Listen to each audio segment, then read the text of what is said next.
levanta y quita al rey, vence a sus rivales, nadie como él, nuestro Dios. Amado Padre, gracias Señor.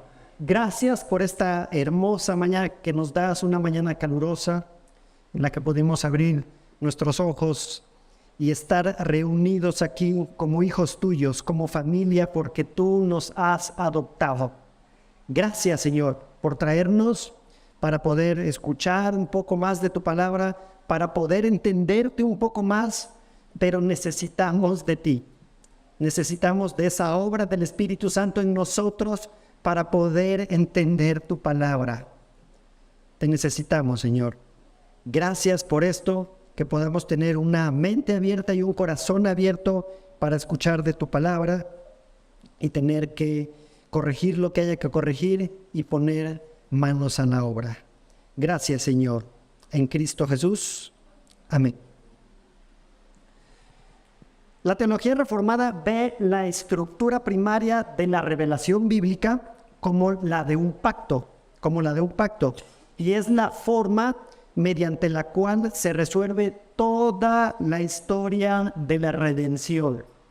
Por lo tanto, es una manera de leer la Biblia que trata de explicar esa gran historia que podemos y que tenemos registrada en la palabra del Señor y que se manifiesta en esa trama. Tenemos que verlo como un aspecto íntegro y como una unidad que presenta un solo mensaje, que es la salvación por la fe en Jesús.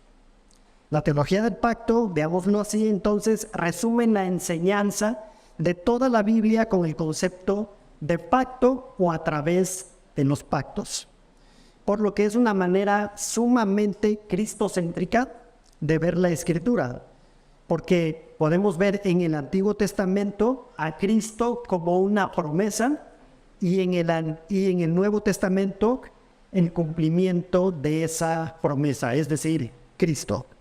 Así, la teología del pacto es la línea base para diferentes doctrinas cristianas, o por decirlo así, es el pentagrama donde se colocan las notas doctrinales. A diferencia de verlo como esta teología dispensacional de la cual muchos venimos, y ese es nuestro contexto anterior, que manifiesta como periodos de prueba específicos y particulares en la historia de la redención. Y de este contexto, como ya lo dije, venimos muchos que asistimos a esta iglesia. Ahora, es necesario que estos nombres no los vas a encontrar en la Biblia de manera literal. Si podemos poner la imagen, ¿cuáles nombres? Pues es esto: el pacto de redención, el pacto de obras y el pacto de gracia. Pero el hecho de que no lo puedas ver de manera literal, sí escrito tal cual, no quiere decir que no se encuentre en la palabra explicado. ¿Por qué? Porque tenemos algunos otros conceptos que manejamos y que no necesariamente tenemos ese título o esa palabra que le da nombre. Por ejemplo, la Trinidad. No vas a encontrar en ninguna parte de la Biblia la palabra Trinidad. O por ejemplo esto, la unión hipostática. No vamos a encontrar eso. Sin embargo, podemos ver la descripción de esto en la Biblia. Pero también es necesario recordar que esto es, por la naturaleza del tema, está totalmente fuera de nuestra comprensión al 100%. No lo vamos a entender al 100% y probablemente surjan algunas preguntas, pero tenemos que estar tranquilos con esto, ¿sí? Ya que debemos de recibir las enseñanzas de las Escrituras y tratar de comprender lo que ahí se encuentra y quedarnos tranquilos si la misma palabra se queda callada en algunos temas. Por lo tanto, esto nos lleva a nuestro título del sermón del día de hoy. simplemente lo he titulado como el pacto de redención. El pacto de redención. Y el argumento es el acuerdo de las tres personas, es la definición del pacto de redención, el acuerdo de las tres personas de la Trinidad, el Padre, el Hijo y el Espíritu Santo, desde la eternidad para planear y realizar la obra de salvación del ser humano. La repito, es el acuerdo de las tres personas de la Trinidad desde la eternidad para planear y realizar la obra de la salvación sobre el ser humano. Donde este pacto también se le conoce o se le ha llamado como el pacto intratrinitario. Intratrinitario, ¿por qué? Porque se da entre las personas de la Trinidad. También conocido como el pacto eterno, porque es desde este ángulo en que nosotros lo vemos, desde la eternidad. Y también conocido como el pactum salutis, pactum salutis. Y he decidido dividir este sermón en dos grandes puntos. El primero que vamos a ver es origen y características del pacto de redención. Origen y características del pacto de redención. El segundo punto será los compromisos o acciones por parte de las personas que realizan el pacto. Los compromisos o acciones por parte de las personas que realizan el pacto. Así que vayamos y veamos el punto número 1. Origen y características del pacto de redención. Pacto de redención. Pero necesitamos definir lo que es un pacto. ¿Qué es un pacto?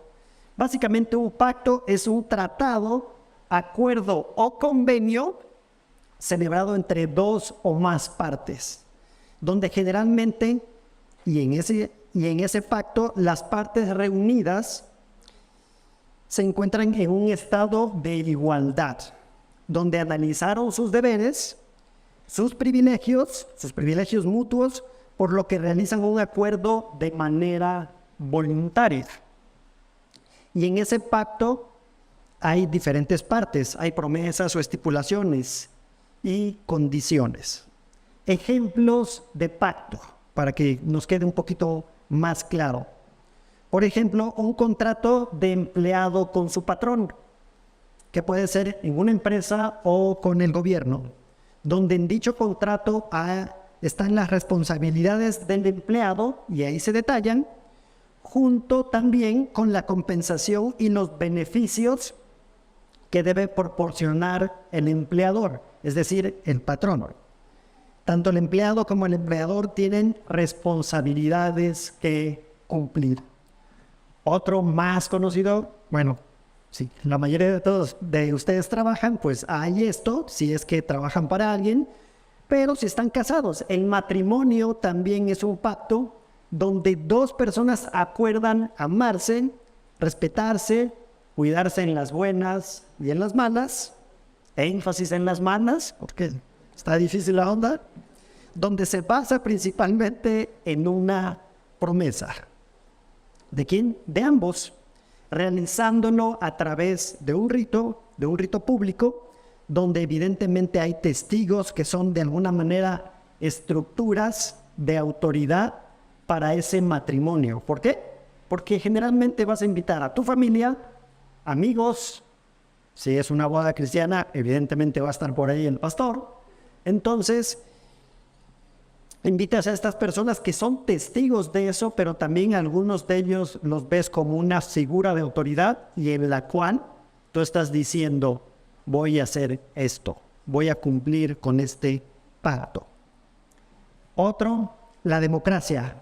También funciona como un pacto, de alguna manera, en la parte más básica, pues hay un acuerdo entre el pueblo y su gobernante, de tal manera que el gobernante pierde su autoridad al no cumplir con la parte del pacto. Y esto está descrito desde por ahí del siglo XVII con Juan Locke, alguien que es un teórico de la democracia moderna. Pero bueno, viendo estos tres ejemplos, se realiza bajo condiciones semejantes o de igualdad de manera general, están en una posición más o menos igualitaria.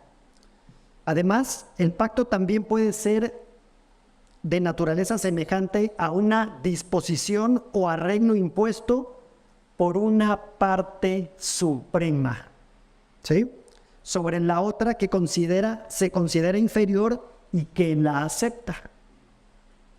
Lo que nos lleva a pensar que de entrada en este pacto del día de hoy, el pacto de redención, las personas de la Trinidad son semejantes en sustancia, por lo que se encuentran en condiciones iguales para realizar el pacto. Por otro lado, no podemos decir que no se puede celebrar un pacto entre Dios y el hombre, debido a esto que comentaba, que los participantes son demasiado desiguales. Imagínate al creador de todo lo que vemos, del universo, del sol, de las estrellas, realizando un pacto con lo creado. Y gracias a Dios que así fue. Ahora, este pacto de redención es el más importante, pues como ya vimos, no se refiere a un pacto que Dios hizo con nosotros como seres humanos, sino es el pacto que realiza consigo mismo y es la base de los otros dos pactos que vamos a ver los próximos domingos.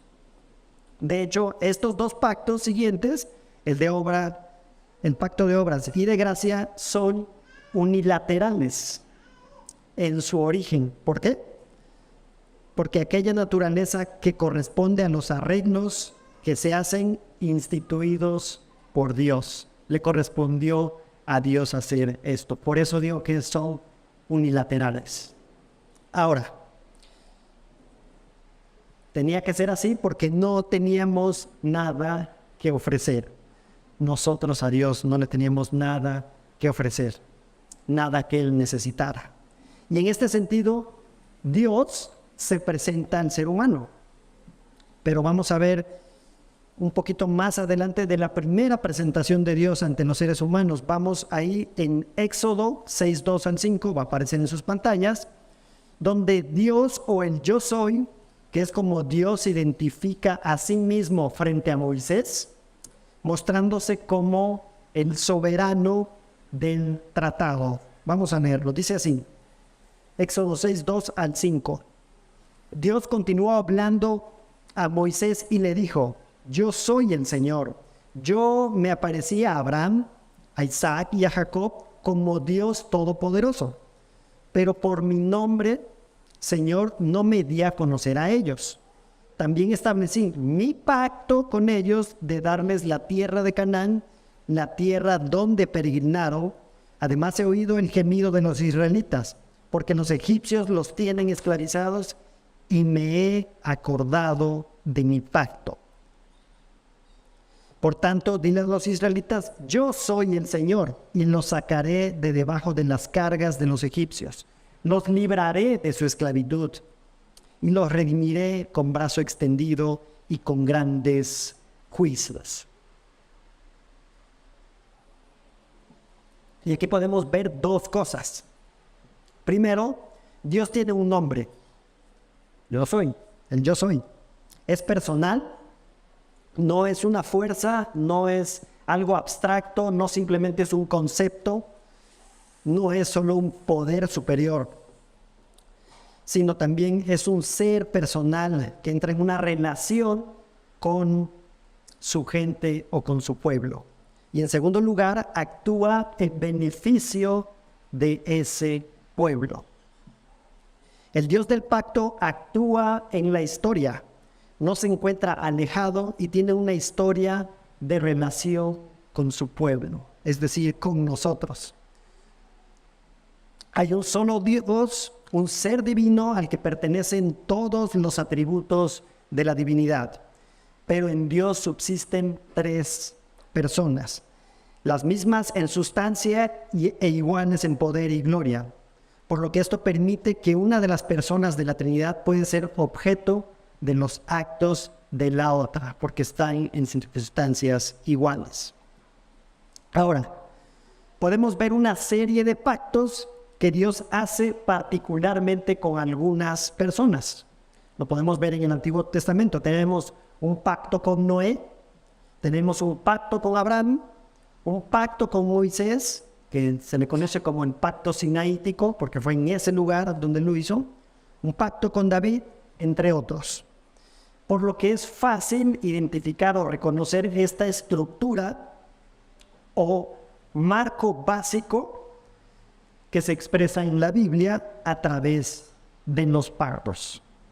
Ahora, en el sentido del tiempo, un tiempo como el que nosotros vemos, que comienza en un punto, o sea, tiene un origen, se muestra en la Biblia. Esto se muestra en la Biblia.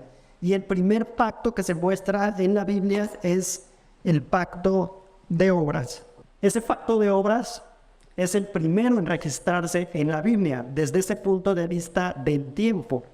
Sin embargo, el pacto de redención se hizo en la eternidad, o si lo quieres ver de esta manera, desde la eternidad pasada, para entenderlo un poquito más. Entonces, tiene este pacto de obras y posteriormente es el pacto de gracia, consumado por Cristo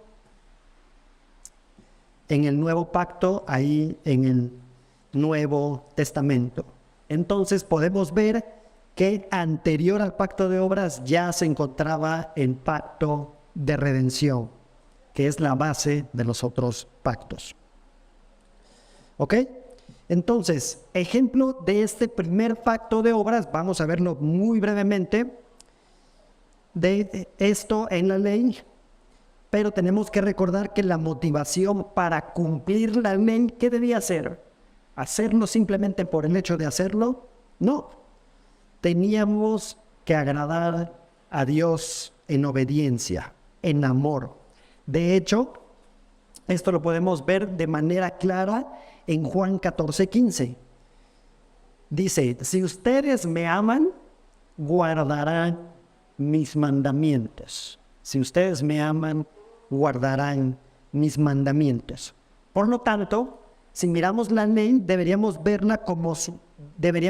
al autor de la ley y obedecerla debido a nuestro amor y compromiso hacia ese autor de la ley, es decir, hacia Dios. Sin embargo, había sanciones. En estos pactos también hay sanciones. Y específicamente allí en el Antiguo Testamento podemos ver palomitas y taches. Fíjense ahí en Deuteronomio 28, 1 al 8. Dice así, y sucederá que si obedeces diligentemente al Señor tu Dios, cuidando de cumplir todos sus mandamientos que yo te mando hoy, el Señor tu Dios te pondrá en alto sobre todas las naciones de la tierra, y todas estas bendiciones vendrán sobre ti y te alcanzarán. Si obedeces al Señor tu Dios, bendito serás en la ciudad y bendito serás en el campo. Bendito el fruto de tu vientre, el producto de tu suelo, el fruto de tu ganado, el aumento de tus vacas y las crías de tus ovejas. Bendita serán tu canasta y tu arteza. Bendito serás cuando entres y bendito serás cuando salgas. El Señor hará que los enemigos que se levanten contra ti sean derrotados delante de ti. Saldrán contra ti por un camino y irán delante de ti por 7 caminos. ¿Se entiende la idea, no? Más adelante, ahí mismo en Deuteronomio 28, pero de los versículos 15 al 20, tenemos estas maldiciones por desobediencia. ¿Qué pasa? Ahí en el 15 dice, pero sucederá que si no obedeces al Señor tu Dios y no guardas todos sus mandamientos y estatutos que hoy te ordeno, vendrán sobre ti todas estas maldiciones y te alcanzarán. Maldito serás, maldito serás. Ahí lo leen en casa, anoten la cita, Deuteronomio 28, 15 al 20. Y el 20 dice, el Señor enviará sobre ti maldición, confusión y censura en todo lo que emprendas. Ahora, la base misma de nuestra relación con Dios es un pacto. La principal diferencia está en que Dios no quebranta su pacto. Nosotros sí. Y eso nos debe de motivar y nos debe de dar esperanza y confianza porque Dios nos ha hecho promesas que ha sellado con su propio voto. Hebreos 10:23. Mantengamos firme la profesión de nuestra esperanza sin vacilar, porque fiel es aquel que prometió. El que promete, el Señor lo cumple. Nosotros vamos a fallar, eso es un hecho, pero no por el hecho de que fallemos vamos a dejar de intentar y dejar de obedecer al Señor. Y esto lo vemos más claramente en el pacto que hizo Dios con Abraham. En Génesis 15, 6, 18. Fíjense, y Abraham creyó en el Señor y él se lo reconoció por justicia, no por el hecho de estar obedeciendo tal cual como le decía el Señor a Abraham, sino Abraham creyó en el Señor. Y entonces, en versículo 7 de Génesis 15, y le dijo, yo soy el Señor que te saqué de Ur de los Caldeos para darte esta tierra para que la poseas. Entonces Abraham le preguntó, oh Señor Dios, ¿cómo puedo saber que la poseeré? ¿Está dudando Abraham? ¿O está preguntando alguna pregunta de curiosidad o para confirmación? Vemos más adelante, vamos a saltar hasta el 15. Dice, tú irás a tus padres en paz y serás sepultado en buena vejez. En la cuarta generación ellos regresarán acá porque hasta entonces no habrá llegado a su colmo la iniquidad de los amorreos. Y sucedió que cuando el sol se había puesto, hubo densas tinieblas y apareció un horno humeante y una antorcha de fuego que pasó por entre las mitades de los animales, porque Dios le dice a Abraham, ¿sabes qué? Parte unos animales, pon cada mitad enfrente de otra, en una línea. Esto lo hace Abraham, cae en un sueño, hace el Señor que caiga en un sueño Abraham. ¿Y qué es lo que pasa? Pasa un fuego, un horno humeante a través de esos animales. Versículo 18, en aquel día el Señor hizo un pacto con Abraham diciendo, a tu descendencia he dado esta tierra desde el río de Egipto hasta el río grande, el río Éufrates. Abraham ya creía a Dios, pero le pidió al Señor que le diera seguridad, que confirmara lo que iba a hacer. Lo que significa esto que hizo, esto un poquito raro para nosotros, ¿no? Como que mata unos animales, pone la mitad de cada animal y después pasa el Señor por ahí. ¿Qué significa esto? Básicamente que si Dios no cumple su promesa, será despedazado como los animales. Si no cumplo mi promesa, de alguna manera Dios está diciendo esto, que mi ser inmutable sufra un cambio, que mi gloria eterna sea destruida y que mi misma deidad se arruine. ¿Por qué no dejó a Abraham ahí, despierto? Porque el Señor sí cumple su pacto y nosotros, como seres humanos, fallamos. Y fíjate cómo el autor de Hebreos toma esta idea de Génesis y la registra ahí, en Hebreos 6, 13 al 19, que dice así, pues cuando Dios hizo la promesa a Abraham, no pudiendo jurar por uno mayor, juró por él mismo. ¿Quién? Dios jura por sí mismo, porque no hay alguien mayor a él. Versículo 17, por lo cual Dios, deseando mostrar más plenamente a los herederos de la promesa la inmutabilidad de su propósito, es decir, que no cambia, interpuso un juramento, a fin de que por dos cosas inmutables en las cuales es imposible que Dios mienta. Tenemos como ancla, versículo 19, como ancla del alma una esperanza segura y firme. Como Dios no cambia, como es inmutable, sus juramentos y sus promesas ahí están y son completamente seguras para nosotros. Entonces, para cerrar este punto número 1, que el cual es origen y características del pacto de redención. Recuerda que las Escrituras señalan claramente el hecho de que el plan de redención estuvo incluido en el decreto eterno de Dios, pues su origen es en sí mismo. Las personas de la Trinidad lo deciden así, lo decidieron así, aunque no lo entendamos al 100%. Y si bien en la narrativa bíblica podemos ver 3 pactos, los pactos de obra y de gracia están insertos y derivan y tienen su origen o su fuente en el pacto de redención. Por lo que no debemos de tratarlos de manera independiente. Evidentemente es mejor tratarlos de manera independiente para entenderlos, pero están conectados, ya que son modos o fases de la redención de Dios para con la humanidad. Recuerda nuestra idea principal, que es básicamente la definición. El pacto de redención es el acuerdo de las 3 personas de la Trinidad desde la eternidad para planear y realizar la obra de salvación sobre el ser humano. Lo que nos lleva a nuestro segundo punto. Los compromisos o acciones por parte de las personas que realizan el pacto, o de las personas de la Trinidad, podríamos decirlo así.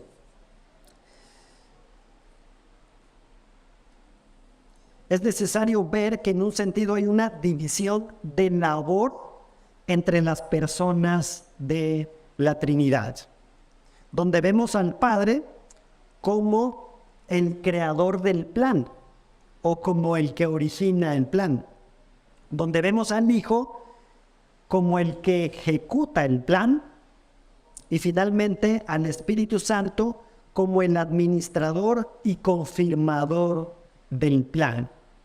¿Ok? Entonces vemos cómo hay una división de labores, por llamarlo así. Me gusta lo que dice Luis Berkhoff al respecto. Con este punto dice así, cito textual: solamente puede ser el resultado de un acuerdo voluntario entre las personas de la Trinidad, de tal manera que sus relaciones internas toman la forma de un pacto de vida, un mutuo acuerdo. Entonces veamos los compromisos del Padre. Los compromisos del Padre. Lucas 4, 17 al 21. Le dieron el libro del profeta Isaías, y abriendo el libro halló el lugar donde estaba escrito: el Espíritu del Señor está sobre mí, porque me ha ungido para anunciar el evangelio a los pobres. Me ha enviado para proclamar libertad a los cautivos y la recuperación de la vista a los ciegos, para poner en libertad a los oprimidos, para proclamar el año favorable del Señor. Cerrando el libro, lo devolvió al asistente y se sentó, y los ojos de todos en la sinagoga estaban fijos en él. Y comenzó a decirles: hoy se ha cumplido esta escritura que han oído. Llegó el tiempo, el momento indicado, claro, desde nuestro punto de vista, ¿no? Y vemos a las 3 personas de la Trinidad en este texto, por lo que resume esas labores o roles que la Trinidad en la eternidad pasada, por llamarlo así, decidió. Ahora, entre esos compromisos del Padre están que nomina a Jesús como nuestro representante. Nomina a Jesús como nuestro representante o como esa cabeza federal. Ahorita vemos esto. Recuerda que tenemos una unión con Adán. Y esta unión con Adán generó cambios permanentes en el ser humano, porque ante Dios era Adán nuestro representante. Entonces, es como nuestros representantes en un país. Hacen alguna acción y no es una acción que solo sea particularmente de ellos, está representándonos a nosotros y puede tener efectos sobre nosotros. Entonces, Adán era ese primer representante de todos los seres humanos. Y toca un poco este punto el apóstol Pablo ahí en Romanos 5, 12 al 19, que dice así: por tanto, tal como el pecado entró en el mundo por medio de un hombre, ¿quién? Adán, y por medio del pecado la muerte, así también la muerte se extendió a todos los hombres porque todos pecaron. Porque si por la transgresión de un hombre, por este reinó la muerte, mucho más reinarán en vida por medio de un hombre, Jesucristo. Los que reciben la abundancia de la gracia, del don, de la justicia. Brincamos al versículo 19. Porque así como por la desobediencia de un hombre los muchos fueron constituidos pecadores, así también por la obediencia de uno los muchos serán constituidos justos. Pero nuestra representación como cabeza federal en Cristo lo cambia todo. Lo cambia todo. Así que no hay opciones. Esto sí aplica cuando dicen en el mundo existen dos clases de personas. Aquí se aplica. O tu representante es Adán, o tu representante es Jesucristo. Y hay consecuencias de ambas representaciones. Ya que si tú no te has arrepentido de tus pecados, si no has creído en Cristo, que nació, que vivió entre nosotros, que caminó entre nosotros, que fue a la cruz a morir y que resucitó al tercer día y después ascendió con el Padre, si no crees eso, tu representante es Adán. Aunque digas, bueno, entonces ¿qué? ¿Cómo que Adán? ¿Cómo que Dios? No importa. Aunque no creas en Adán, aunque no creas en Dios, tu representante es Adán. Entonces, no hay otras opciones. O te representa Adán o te representa Cristo. Y tienes que tomar una decisión.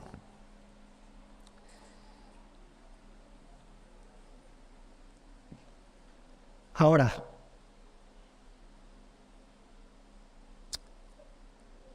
Juan 10, 17 al 18, esto no va a salir en las pantallas, pero anota el texto.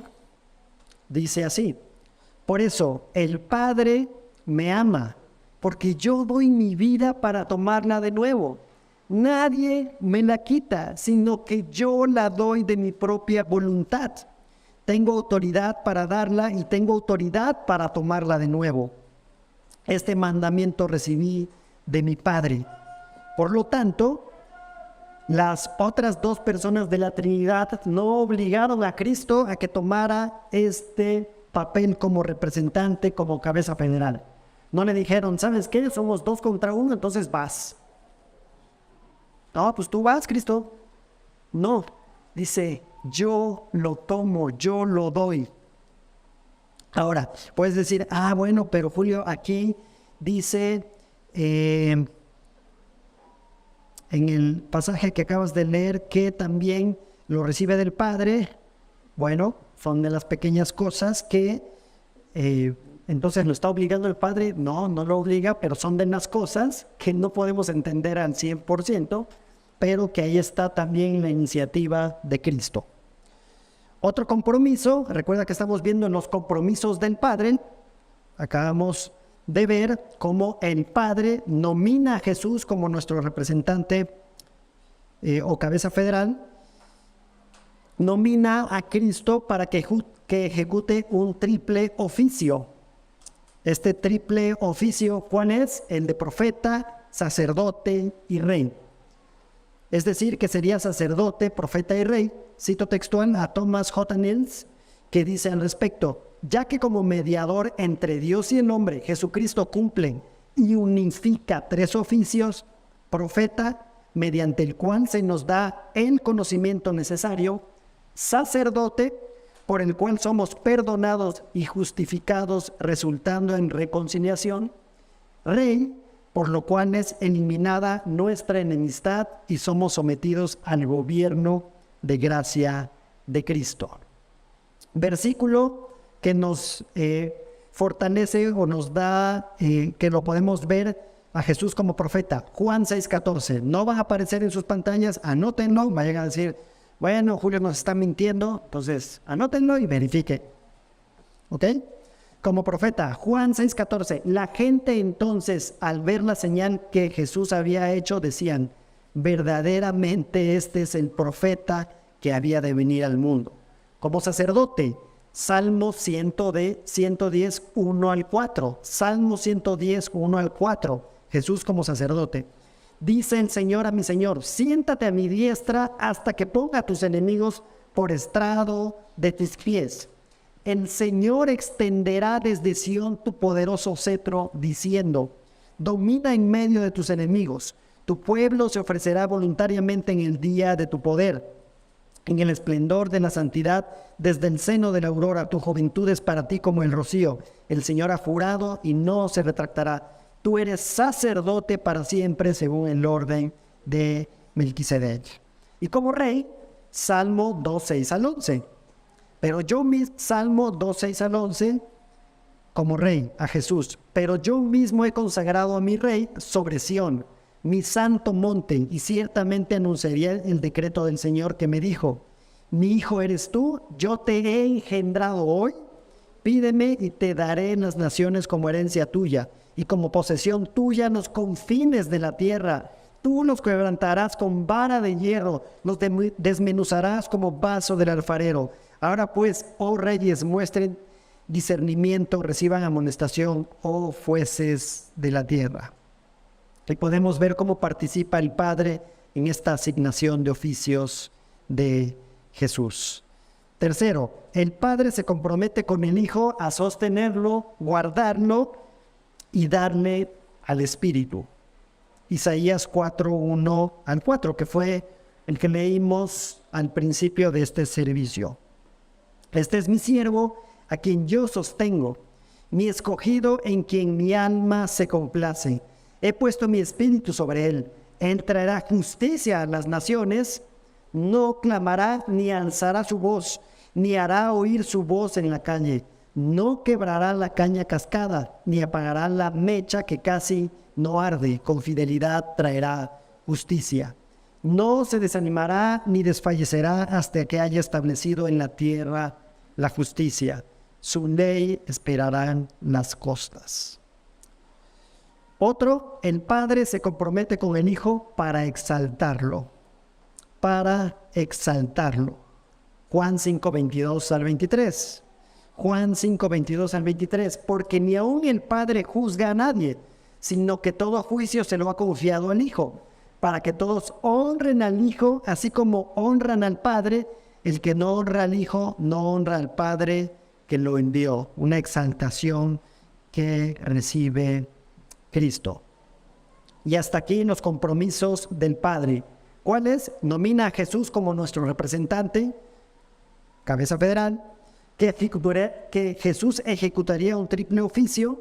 El Padre se compromete con el Hijo a sostenerlo, guardarlo y darle el Espíritu. Y el Padre se compromete con el Hijo para exaltarlo. ¿Ok? Entonces, esos son los compromisos del Padre. Ahora, veamos los compromisos del Hijo. Jesús acepta el pacto de manera voluntaria, y esto ya hemos visto un poco brevemente. Jesús no fue obligado por Dios Padre o el Espíritu Santo. Un pasaje muy claro de esto está en Filipenses 5 al 9, aparecerá en sus pantallas. Haya pues en ustedes esta actitud que hubo también en Cristo Jesús, el cual, aunque existía en forma de Dios, no consideró el ser igual a Dios como algo a qué aferrarse, sino que se despojó a sí mismo, tomando forma de siervo, haciendo semejante a los hombres, y hallándose en forma de hombre, se humilló él mismo haciéndose obediente hasta la muerte y muerte de cruz. Por lo cual Dios también lo exaltó, lo que veíamos anteriormente, hasta lo sumo, y le confirió el nombre que es sobre todo nombre. Vemos también esta acción que toma de manera voluntaria el compromiso del Hijo. Él es fiador también se vuelve fiador. Recuerda que el fiador es alguien que se compromete a ser responsable de que las obligaciones legales de otros se satisfagan. Por ahí das el nombre de alguien, no pagas el en Coppel, y entonces le llaman a esta persona para que cumpla con la obligación que tú tenías, y entonces él es el que paga. Ya que Cristo se comprometió a expiar, es decir, a quitar o remover los pecados de su pueblo, sufriendo el castigo necesario producto de ese pecado. Lo que nosotros merecíamos, Jesús lo toma porque Él se comprometió a ser el fiador. Es muy claro, como lo dice Hebreos 7:22, por eso Jesús ha venido a ser fiador de un mejor pacto. Recuerda que estamos viendo los compromisos de cada una de las personas de la Trinidad. Cristo cumplió su función del pacto de obras y el de gracia. ¿Cómo vamos a hablar de estos? Como vamos a hablar de estos dos pactos la próxima semana, voy a simplemente leer una cita de Lucas 22:41 al 43, donde podemos ver esto. Y se apartó de ellos como a un tiro de piedra, y poniéndose de rodillas oraba, diciendo: Padre, si es tu voluntad, aparte de mí esta copa, pero no se haga mi voluntad, sino la tuya. Podemos ver cómo Cristo toma la iniciativa, y aquí están diciendo, a pesar de eso, que se cumpla tu voluntad. Y entonces apareció un ángel del cielo que lo fortalecía. Entonces podemos ver esta ejecución aquí un poco de lo que se ha comprometido Jesús, pero también de lo que se comprometió Dios Padre, ¿no? Dice ahí, lo fortalecía. Y en ese momento de estar a unas horas de la cruz, de ese momento tan doloroso donde cargaría con el pecado de la humanidad, Jesús dice esto: no se haga mi voluntad, sino la tuya, obedeciendo al Padre. Y esto nos podría llevar a pensar todo esto que hemos visto. Ok, estos tres pactos. Entonces, ¿qué era lo que estaba sucediendo en este Antiguo Testamento? Es decir, que estas personas que vivían en el Antiguo Testamento no fueron redimidos, ¿o qué pasa con ellos? No, ya que como vimos en Abraham, ¿qué pasó en Abraham? Creyó y le fue contado, ¿no? Creyó y le fue contado por fe, por lo que su mirada estaba puesta en el futuro y no en las obras y obediencia perfecta que le pudiese corresponder a Dios. Y viene la ley posteriormente, y el problema es que se enfocaban en la ley, en esa obediencia, y no en el amor del Señor, no en quien hizo la ley. Pablo habla de esto en los Romanos 3:25, que sería recomendable leer estos capítulos de Romanos para tener el contexto amplio. Dice así: a quien Dios exhibió públicamente como propiciación por su sangre a través de la fe, como demostración de su justicia, porque en su tolerancia Dios pasó por alto los pecados cometidos anteriormente. Y es necesario que los creyentes del Antiguo Testamento ratificar esto, que sí recibieron completa justificación, aunque no lo supieron de forma tan completa como nosotros lo conocemos el día de hoy, porque ya tenemos toda la palabra escrita en la Biblia. Tenemos un marco general y un panorama general que ellos no veían en el Antiguo Testamento. Sin embargo, tenían que poner su fe hacia el futuro en el Señor. Finalmente, los compromisos del Espíritu, lo que se compromete el Espíritu Santo. El Espíritu se involucra en la encarnación del Hijo. Lucas 1:35. El ángel le respondió: el Espíritu Santo vendrá sobre ti y el poder del Altísimo te cubrirá con su sombra. Por eso el niño que nacerá será llamado Hijo de Dios. ¿A quién le están hablando? A María. Mateo 12:16-18.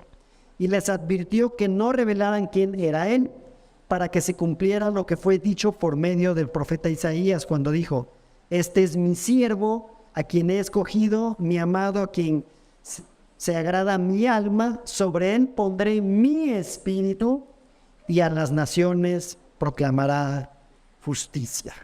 Por lo tanto, el Espíritu se involucra en la encarnación del Hijo. Pero no solo eso, también participa el Espíritu Santo en el ministerio. ¿De quién? Del Hijo.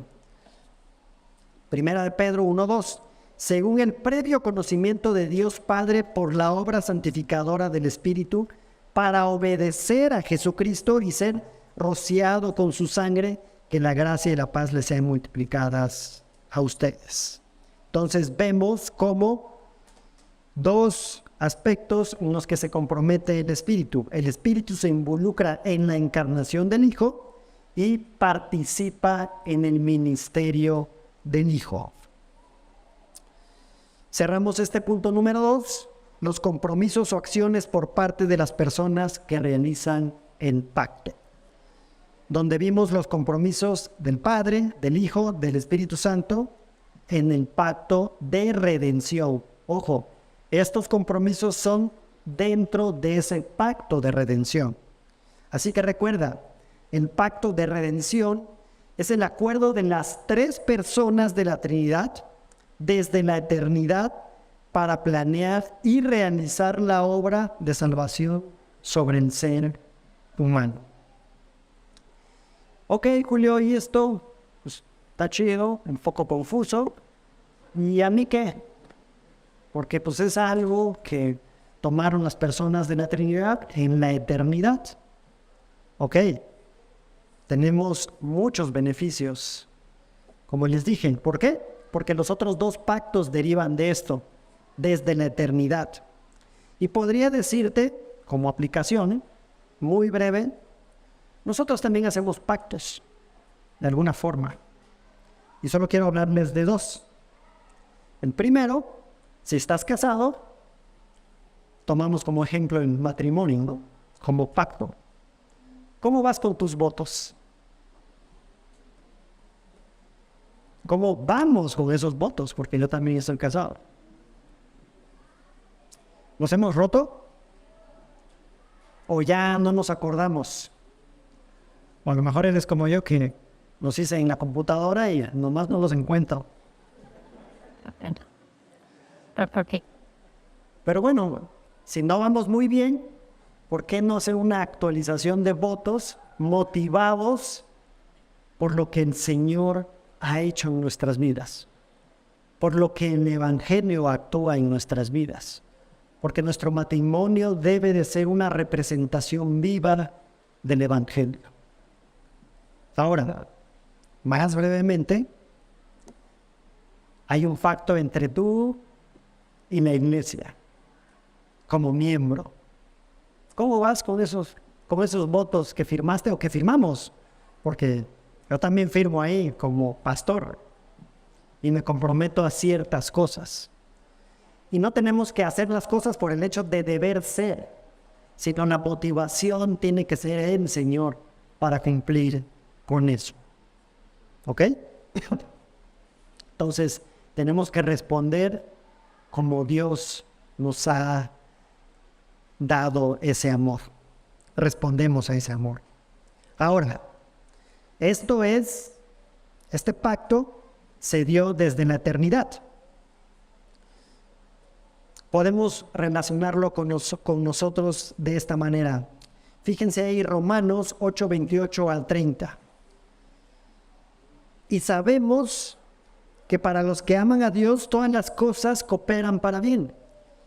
Esto es para los que son llamados conforme a su propósito.